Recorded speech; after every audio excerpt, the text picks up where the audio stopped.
ETF index mutual funds నేర్చుకుని stock మార్కెట్లో రాణించాలనుకుంటున్నారా? వెంటనే ఈ నెంబర్కి కాల్ చేయండి. Welcome to our channel. ఈ రోజు మనతో పాటు స్టోరీ టెల్లర్ రమగారు ఉన్నారు. నమస్తే రమగారు. నమస్తే జయ. రమగారు, లాస్ట్ వీక్లో ఒక పెద్ద స్టోరీ చెప్పుకున్నాం, భలే ఇంట్రెస్టింగ్ అనిపించింది.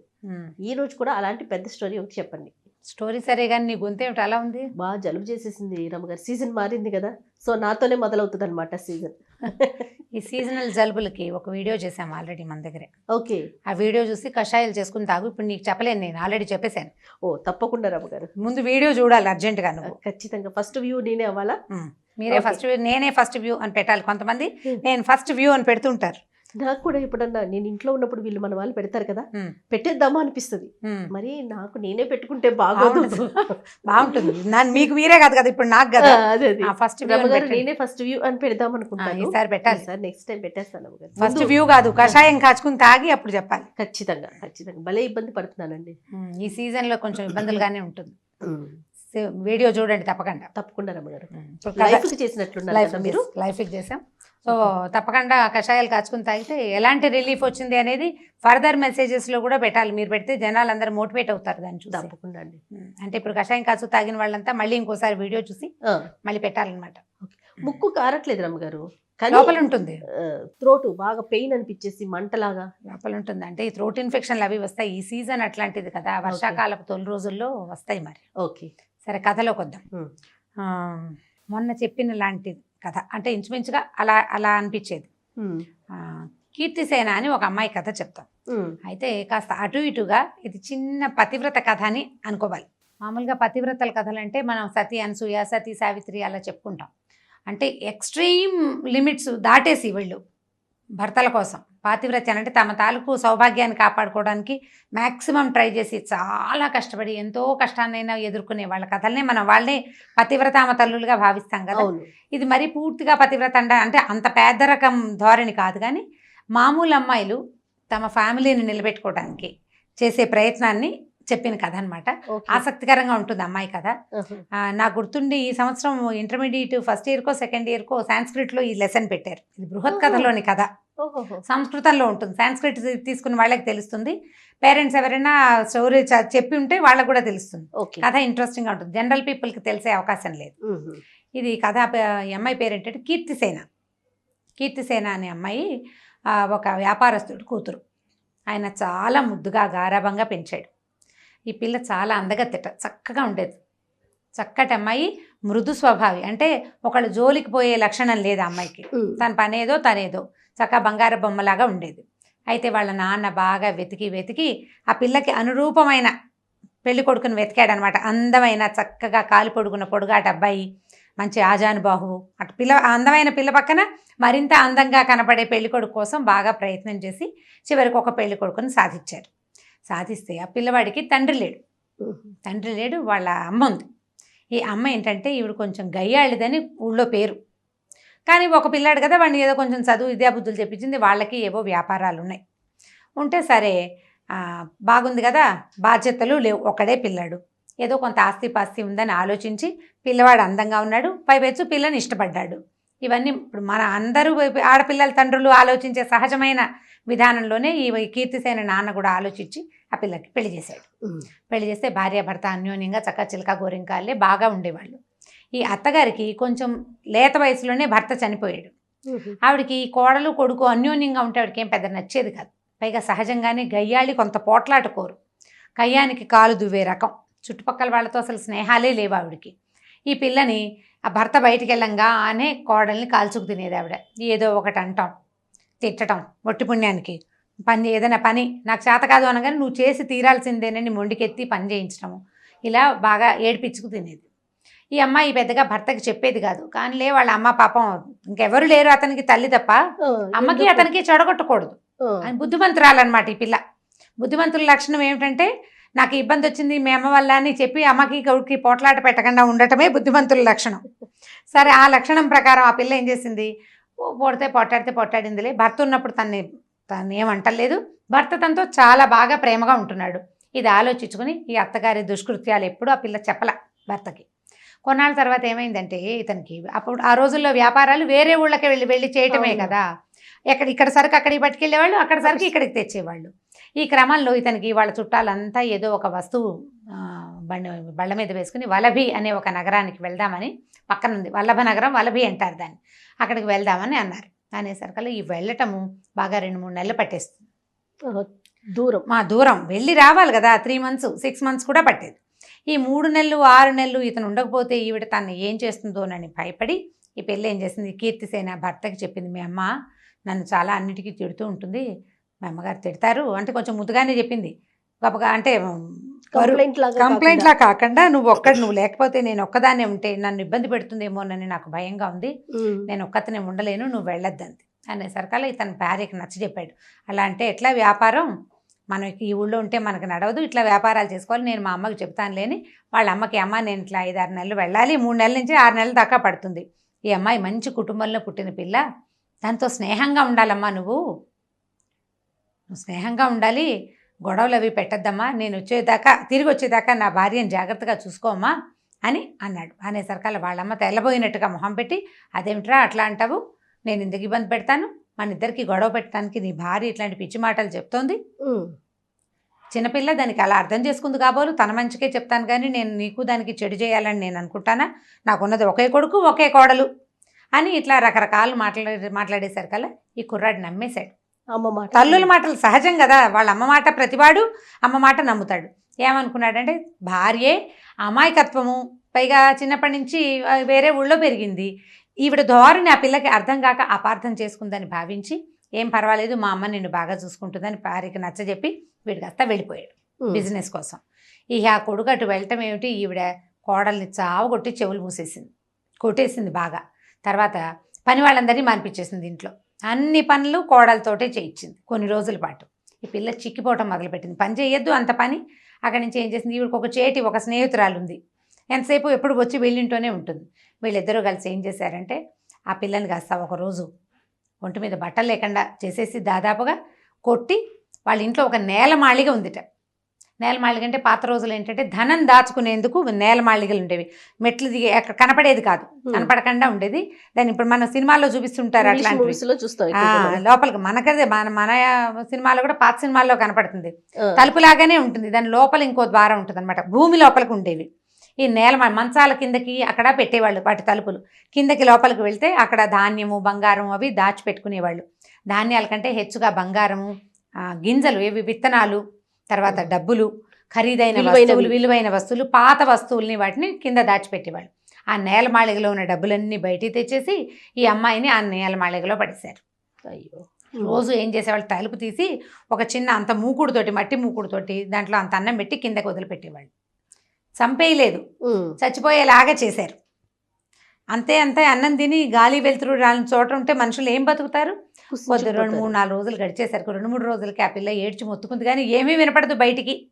సరే ఏం చేసింది, ఆ చేతులు చీకటి అటు ఇటు చేతులు ఆడిస్తూ వెతుకుంటూ, చచ్చిపోతానో ఏమిటో ఇక్కడ ఏమున్నాయో అని చేతులు ఆడిస్తుంటే అమ్మాయికి ఒక ఇంత ఇనుప వస్తువు కడ్డీ లాంటిది దొరికింది. గుణపం అన్నమాట, చిన్నది, మనం మొక్కలు తవ్వడానికి వాడుకుంటాం చూడు, ఒకవైపు తలవైపు పెద్ద లావుగా ఉంది, కొస కొంచెం పలచగా ఉండి పదునుగా ఉన్నట్టు తెలిసింది. మనం ముట్టుకుంటే మనకు కొన్ని వస్తువులు టోపోగ్రఫీ అర్థమవుతుంది కదా అది ఎలా ఉందో. ఆ అమ్మాయికి ఇదేదో తవ్వే సాధనం అని తెలిసింది. తను కూర్చున్న చోటే తవ్వడానికి అట్లా అట్లా అట్లా అట్లా తవ్వటం మొదలుపెట్టింది. తవ్వుతూ ఉంటే అంటే గోడని ఓ పక్కన కిందకి పడేశారు కదా, ఓ పక్క గోడని తవ్వుతుంటే ఆ మెల్లిగా ఆ ప్రాంతం అది ఎట్లా అయిందంటే ఆ అమ్మాయి తాలూకు పడక గదిలో ఒక మూలకి చేరింది. ఓహో, అటు నుంచి కొద్దిగా వెలుగు కనపడుతోంది అనమాట. మట్టి గోడలు కదా, పాతకాలంలో సిమెంటు ఇటుకలు లేవుగా, మట్టి గోడలు ఉండేవి.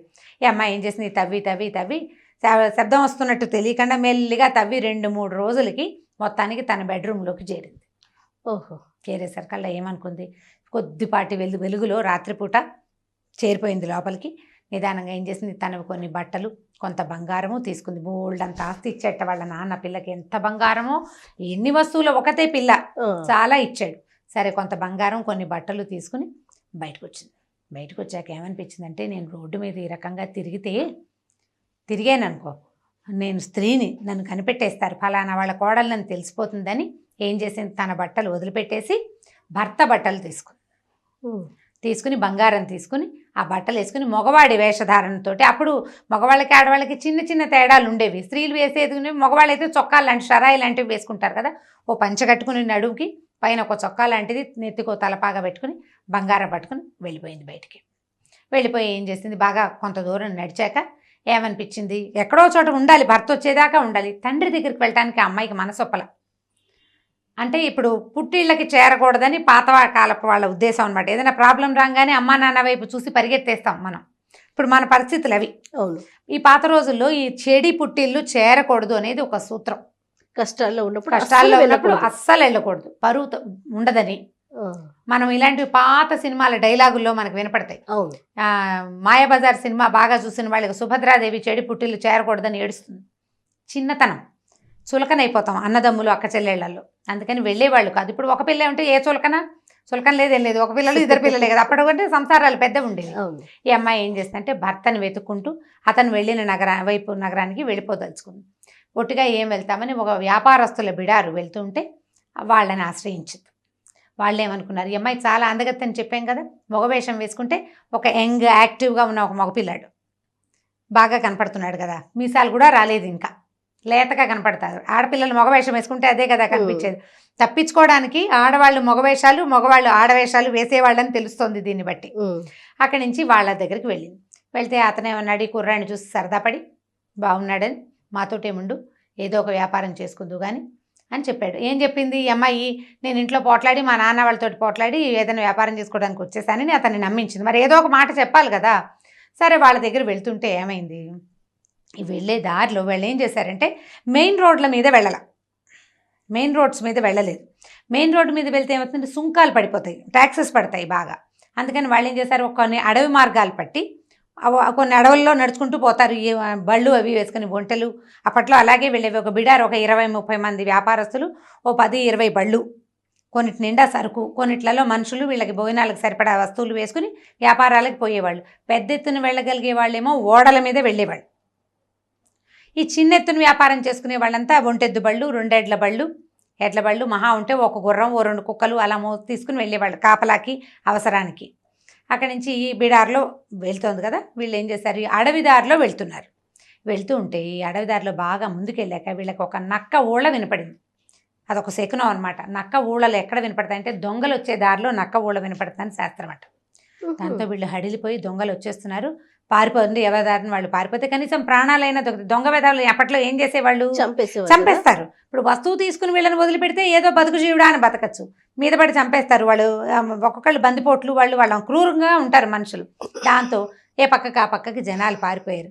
ఈ కీర్తిసేన అయ్యో దేవుడా, అత్తారింట్లో చావు ఎదురైందని రోడ్డు మీదకి వస్తే ఇక్కడ కూడా చావుగానే ఉంది, నేనేం చేతురా నాయనా అని ఏం చేసింది, ఆ పరిగెత్తుకుంటూ వెళ్తే ఓ చెట్టు పక్కన ఒక గొయ్యి లాంటిది దొరికింది. అమ్మాయి కనపడేసరికల్ గభాలను ఆ గోతులోకి వెళ్ళి దిగిపోయి ఆ చుట్టుపక్కల ఆకులు అలమల మీదకి లాక్కుని అందులో రహస్యంగా కూర్చుంది.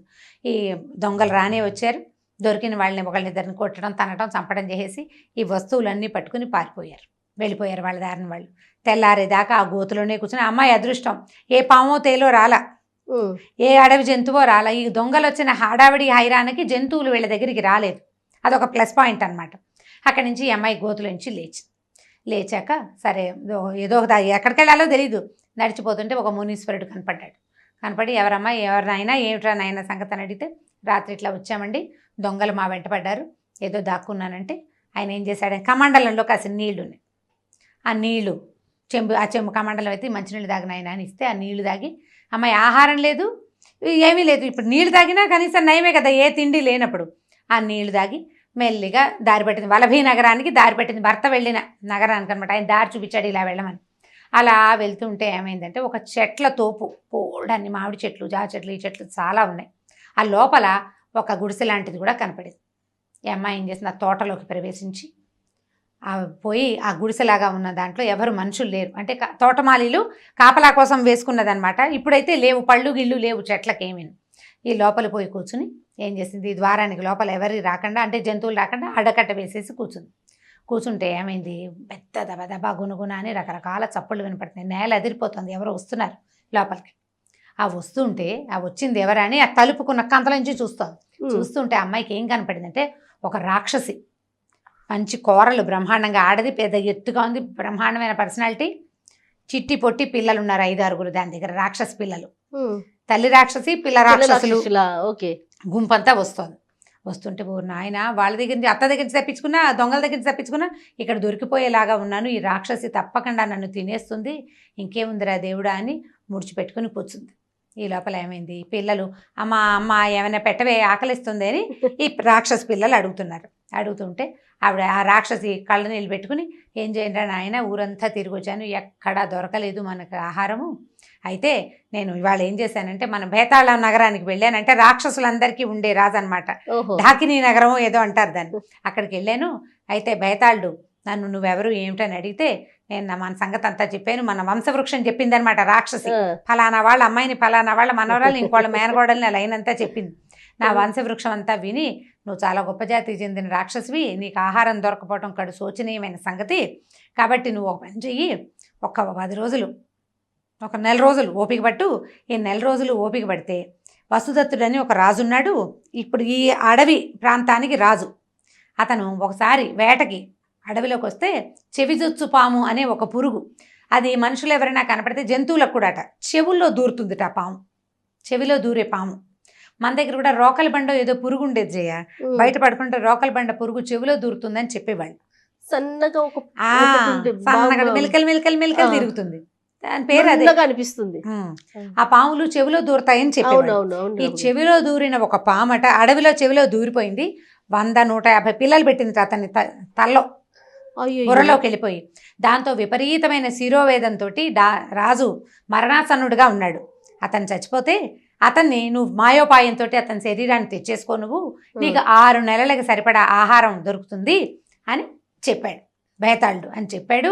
4 రోజులు ఓపిక పట్టండిరా నాయన, దొరికిన కాయా కసరు తినండి, నరమాంసం కనుక దొరికితే మనకు 6 నెలల ఆహారానికి సరిపోతుంది, వీళ్ళకి నరమాంసం కావాలి అని చెప్పింది. చెప్పేసరికల్లా పిల్లలు అన్నారు, అంటే ఆ బేతాళుడు ఏం చెప్పంటే, ఎవరు నయం చేయకపోతే వాడు చచ్చిపోతాడు అని. పిల్లలు అన్నారు, అమ్మ ఎవరో ఒకళ్ళు నయం చేస్తే ఎలాగే అని అడిగారు. అడిగేసరికల్లా, ఎవరు నయం చేస్తారా, అది చాలా కష్టమైన సంగతి, అంటే ఎలా నయం అవుతుందో చెప్పు అని పిల్లలు తల్లిని అడిగారు. జనరల్గా పిల్లలకి అలా క్వశ్చన్లు ఉంటాయి కదా, ఏమిటో చెప్పు అంటారు. చెప్పమనేసరికల్లా ఏముంది, ఆ రాజుకి బాగా ఆవు నెయ్యితో తలంటి పోసి, తలంటి బాగా నెత్తి మసాజ్ చేసి ఎండలో కూర్చోబెట్టాలి సాయంత్రం దాకా. తర్వాత చెవిలో ఒక వెదురుగొట్టాన్ని పెట్టి, ఆ గొట్టం తాలూకు 2వ భాగాన్ని చల్లటి నీళ్ల మూకుడులోకి కనుక పెడితే, పగలల్లా నెయ్యి రాసి ఎండలో పెడితే కాకెక్కిపోతుంది, తల వేడెక్కుతుంది కదా, ఆ వేడికి బెదిరిన పాములు చల్లదనం కోసం చెవి ద్వారా కుండలోకి వచ్చేస్తాయి అని చెప్పింది. ఎవరు చేస్తారా, ఎలాగో ఆయన చచ్చిపోతాడు, మనం తెచ్చుకుందాంలే, ఇవాళ పడుకోండి, మనం అప్పుడు హ్యాపీగా తినచ్చు, ఇవాళ పడుకోండి అని నిద్రపుచ్చేసింది. సరే వాళ్ళంతా నిద్రపోయారు. కీర్తిసేన అనుకుంది, తెల్లారేదాకా ఇక్కడ కూర్చుంటే, తెల్లారినాక చీకటి పడేసరికి రాక్షసులు చేరతారు, తెల్లవారేసరికి వెళ్ళిపోతారు వాళ్ళు, ఎవరికి కనపడకుండా. అంటే ఇలా మనుషులు తిరిగే ప్లేసుల్లో ఉండరనమాట. అందుకని రాత్రిళ్ళు నిశాచరుల కాలం ఉంటారు. మనం రాత్రిపూట తిరుగుతుంటే ఊళ్ళలో అలా నిశాచరులాగా ఎన్నిటా తిరుగుతున్నారని. సరే తెల్లవారేదాకా కూర్చుంటే తెల్లారుజామునే వెలుగు వచ్చేసరికల్లా రాక్షసి పిల్లలందరినీ తలా సంకనం వేసుకుని, అంటే కొంతమంది సంకనం వేసుకుంది, కొంతమంది నెత్తికెక్కించుకుంది, ఒకళ్ళిద్దరిని చేతులు పుచ్చుకుని కదా, దాని పద్ధతి ప్రకారం అది పిల్లల్ని పుచ్చుకుని వెళ్ళిపోయింది బయటికి. వెళ్ళంగానే కీర్తిసేన ఏమనుకుందంటే, ఈ వసుప్రదుడు అనే రాజు, ఆ అరణ్యం కూడా అతనిదే, ఆ మొత్తం ఆ ప్రాంతం అంతా అతను చాలా మంచివాడు పాపం, ఉత్తముడు. ఇక్కడికి వచ్చిన వాళ్ళ దగ్గర తక్కువ సుంకాలు తీసుకునే మంచి రాజు అనమాట అతను. సరే ఆ రాజుని సేవ్ చేద్దాం, మనకు తెలిసింది కదా ఉపాయం అనుకుంది. అక్కడి నుంచి అడవుల నుంచి నడుచుకుంటుంటే ఆమెకు ఒక పల్లెవాడు కనపడ్డాడు. పల్లెవాడు కనపడితే, ఎవరినైనా ఇక్కడి నుంచి వస్తున్నావు, ఏ పక్క నుంచి వస్తున్నావు, రాత్రిళ్ళు ఒక రాక్షసి తిరుగుతుంది ఇక్కడ, మేము ఎవరం రాత్రిళ్ళు ఇక్కడ ఉండము, ఈ పొలం మాదే కానీ, అంటే ఆ ఇల్లు ఎందుకులే, వీళ్ళ ఇంట్లో మనుషులు ఎందుకు లేరంటే, ఈ రాక్షసి పిల్లలు ఉంటారు కాబట్టి. చెప్పేసరికల్లా ఇతని అమ్మాయి ఏమంది, నేను వేరే ఊరు నుంచి వస్తున్నాను, చెట్టెక్కి పడుకున్నాను, సరే తెల్లారేక దిగి వస్తున్నాను, ఇదేం ఊరు అని అడిగితే, ఇది వసుప్రదుడు అనే రాజుగారి పాలనలో ఉన్న అరణ్యం అని చెప్పాడు. చెప్పేసరికల్లా రాజు కూడా పాపం ఒంట్లో బాగుండలేదు, ఆయన మరణాసన్నుడుగా ఉన్నాడు, చాలా తీవ్రమైన అనారోగ్యంతో మా రాజు చాలా బాధపడుతున్నాం, మేము చాలా గొప్పవాడు అతను అని చెప్పేసరికల్లా, ఆ నొప్పికి వైద్యం నా దగ్గర ఉంది, నేను ఆ వైద్యం చేయగలను, నన్ను అక్కడికి ప్రవేశపెట్టమని కీర్తిసేన ఆ పల్లెవాడిని అడిగింది. పల్లెవాడు అన్నాడు, నేను కూడా రాజును చూడబోతున్నానమ్మా, నాయనా నువ్వు నాతో పాటు రా, కుర్రాడు కదా, ఆ, అబ్బాయి అబ్బాయి వేషంలో కదా. ఉన్నాడుగా. సరే ఈ కుర్రాడిని వెంబడి పెట్టుకుని ఆ పల్లెవాడు రాజుగారి బిడాలం వైపు ఒక ఎక్కడో వేసుకున్నారు, ఒక టెంట్ లాంటిది ఉంది. ఆయన కొంచెం చల్లగా ఉంటుందని కాస్త అడవి వైపుకి తీసుకొచ్చారన్నమాట. తల పగిలిపోతుంది వేడికి, లోపల ఏదో హీటు, అదేమిటో ఆయనకి తెలీదు, నొప్పి. సరే చాలా తీవ్రమైన బాధలో ఉన్నాడు, జ్వరం కూడా ఉంటుంది ఆయనకి. సరే ఈ కుర్రాడిని తీసుకెళ్ళేసరికి అలా పల్లెవాడు ఏం చేశాడు, సైన్యాధ్యక్షుడి దగ్గరికి వెళ్ళి ఈ కుర్రాడికి వైద్యం తెలుసుట, వాళ్ళ తాత ముత్తాత వైద్యులట, రాజుగారి తలనొప్పికి వైద్యం చేయగలనంటున్నాడు, ఏదో ఒక ప్రయత్నం చేస్తాం. మామూలుగా నమ్మకూడదు, లెక్క ప్రకారం అయితే నమ్మరు. ఇప్పుడున్న పరిస్థితి ఏమిటి, ఏ గచ్చాకు పుచ్చాకు వైద్యమైనా సరే చెప్పలేం కదా, ఏదైనా జరగచ్చు, ఏ పుట్టలో ఏ పాముందో ఏదో ఒకటి తగ్గాలి మనకి. మనం కూడా చూడండి, అనారోగ్యాలు వస్తే అన్ని ట్రయల్స్ వేసేస్తాం. ఆ అన్ని ట్రయల్స్లో భాగంగా ఈ కీర్తిసేన మగవేషంలో ఉన్నదాన్ని రాజుగారి దగ్గరికి ప్రవేశపెట్టారు. ఇది చక్కగా అందంగా కనపడిన కుర్రాన్ని చూసేసరికల్లా ఆయనకి నచ్చాడు, చాలా బాగా నచ్చి, నాయన నువ్వేం చేయగలవంటే, చీకటి పడిపోయిందండి, ఇప్పుడు ఈ పగలల్లా నడిచి కదా అక్కడికి చేరింది అమ్మాయి, చీకటి పడిపోయింది, ఇవాళ కాదు, వైద్యం రేపు చేస్తాను, నెయ్యి తెప్పించండి అని చెప్పి నెయ్యితోటి చక్కగా ఆయన నెత్తికి నూనె రాసి బాగా మసాజ్ చేసి, ఆ నెయ్యి తగిలేసరికి వేడి కొంచెం తగ్గుతుంది. మామూలుగా మనకి కణతలు అవి నొప్పులు వస్తాయి, కథలోనే వైద్యం చెప్తున్నాను చూడండి, కణతలు నొప్పి వస్తాయి, ఇక్కడ టక టక టక కొడుతుంటుంది నొప్పి, పేరు నెయ్యి రాసుకోమంటారు మా వాళ్ళు. నెయ్యి పేరుకుంటుంది కదా, పేరుకున్న నెయ్యి కొంచెం తీసి బాగా ఇట్లా మసాజ్ చేస్తే తలనొప్పి తగ్గుతుంది, కాక తగ్గుతుంది లోపలదని చెప్తారు. ఈ రాజుకు తల మసాజ్ చేసేసరికి ఆయన కొంచెం కాస్త తలనొప్పి తగ్గి నిద్ర పట్టింది. అందరూ సంతోషించారు. ఇప్పటిదాకా అసలు నిద్ర పట్టడమే లేదు ఆయనకి, నిద్రే లేదు ఆ తలనొప్పితోటి. అక్కడి నుంచి మర్నాడు పొద్దున ఏం చేసింది, వాళ్ళు కుర్రాన్నేమో చక్కగా తీసుకెళ్ళి స్నానం సంధ్య చేయించి పడుకునేటానికి వనరు కల్పించారు. ఎవరికి చెప్పకుండా, మరి వేషంలో ఉంది కదా, నా పని నేనే చేసుకుంటానని తన దారిని తను పోయి పడుకుంది, ఏదో తిన్నది, నిద్రపోయింది. మర్నాడు తెల్లారాక రాజుగారిని తీసుకొచ్చి ఎండలో కూర్చోబెట్టింది. మళ్ళీ కొద్దిగా నెయ్యి తెప్పించి మర్దన చేయించింది, బాగా మర్దన చేశారు. ఈ ఎండకి కూర్చుని కూర్చుని కూర్చుని కూర్చుని సాయంకాలం అయ్యేసరికి ఆయనకు శోష వచ్చింది. కానీ చల్లబడంగానే ఈయన్ని నీడలో కూర్చోబెట్టి చెవిలోకి ఒక వెదురు గొట్టం పెట్టించింది.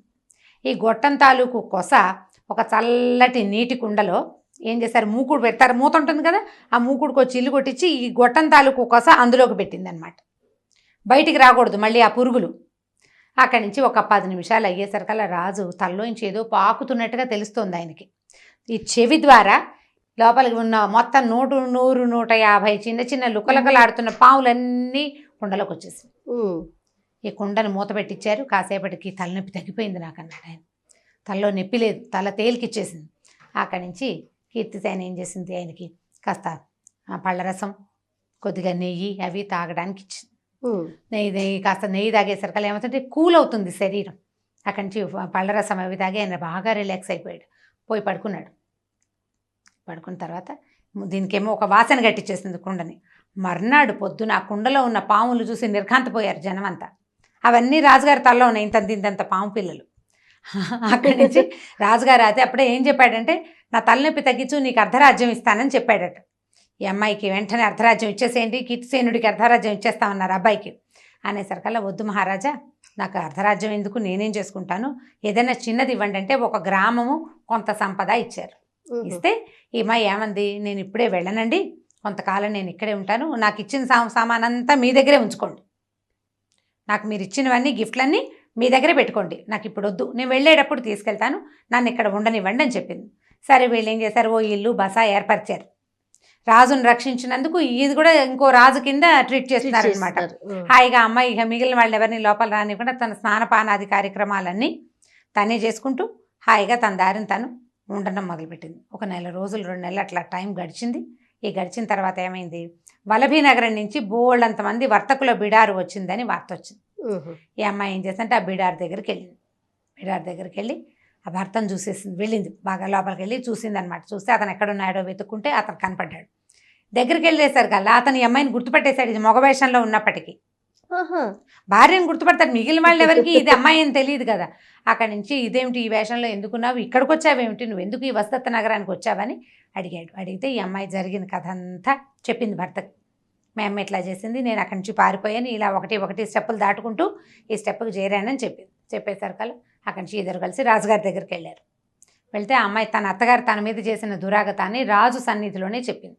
ఈయన వాళ్ళ అత్తగారిని తెప్పించి ఆవిడకి ఏవో ఒక శిక్ష ఇచ్చి, దానికి సహాయం చేసిన చేటికి కూడా కొంత శిక్ష వేసి, ఈ అమ్మాయిది తన దగ్గర ఉంది కదా, ఆ గ్రామము, ఆ నగలు, బంగారం అంతా ఈ పిల్లకి అప్పచెప్పారనమాట. తర్వాత అమ్మాయి భర్త హాయిగా ఉన్నారు. ఆ అమ్మాయి ఏంటంటే తన భర్తని వదిలే ప్రయత్నం చేయకుండా, అంటే వీళ్ళతో ఎవరు పడతారు, ఈ అత్తగారితో గోల, ఈ మొగుడు ఎందుకు నాకు అని పుట్టింటికి వెళ్ళిపోకుండా భర్తని కలుసుకోవాలనే వచ్చిన ప్రయత్నం వల్ల ఇవన్నీ దాటుకుంటూ మంచి ప్రాస్పరిటీని సాధించిందని చెప్పడం కోసమే ఈ కథ చెప్పాడనమాట. ఆ లైన్లో చెప్తుంటారు కదా, భర్తను అనుసరించి ఉండాలి, భర్త కోసమే ప్రయత్నం చేయాలి అంటే ఒక చిన్న రకపు పాతివ్రత్యమే కనపడుతూ ఉంటుంది మనకి. పాతకాలం పతివ్రత కథ కాకుండా మీడియం సైజు పతివ్రత కథ అనమాట. మరీ లెంగ్దీ కథ కాదు. ఈ కథ ఇంట్రెస్టింగ్ గానే ఉంది. స్లోగా నారేట్ చేస్తే చక్కగా అర్థం అవుతుంది. మామ్స్ కోసమే రమ్మగారు, పిల్లల కోసం అయితే కాదు. చాలా బాగుంది కథ, అద్భుతంగా ఉంది. చిన్న చితక కష్టాలను కూడా మనం అంటే ఇప్పుడు చిన్నవి కాదు, ఇది పెద్దది. పెద్దదైతే ఏమిటి, రేపటికి తీరదా ఇది? అది పెద్ద కష్టమైనా తీరాల్సిందే కదా, తీర్చుకోవాల్సిందే. రోజులు గడిచేసరికల్లా ఎంత పెద్దదైనా పలచబడిపోతుంది. అవును, ఎంత పెద్ద కష్టమైనా పలచబడిపోతుంది. ముందుకెళ్ళాలి కదా జీవితంలో, మనం దాన్ని పలచన చేసుకుంటూ సాగిపోవాలని పిల్లలకు చెప్పడానికి కథ ఇంట్రెస్టింగ్ గా ఉంటుంది. ఇందులో ఉన్నది సారాంశం తల్లులు అంటే ఆడవాళ్ళు అర్థం చేసుకోవాలి. ఏదైనా అమ్మాయి సాహసంగా నిర్ణయం తీసుకుని చేసింది. మనం కూడా జీవితాన్ని ఇలాంటి సాహసం కాదు, ఇంకోలాంటి సాహసం మన టైంకి తగినది అంతే. రైట్, చాలా బాగుంది రమ్మగారు. నమస్తే. ఈ వీడియో కనుక మీకు నచ్చినట్లయితే లైక్ చేయండి, షేర్ చేయండి. మరిన్ని వీడియోస్ కోసం మా ఛానల్ని సబ్స్క్రైబ్ చేసుకోండి.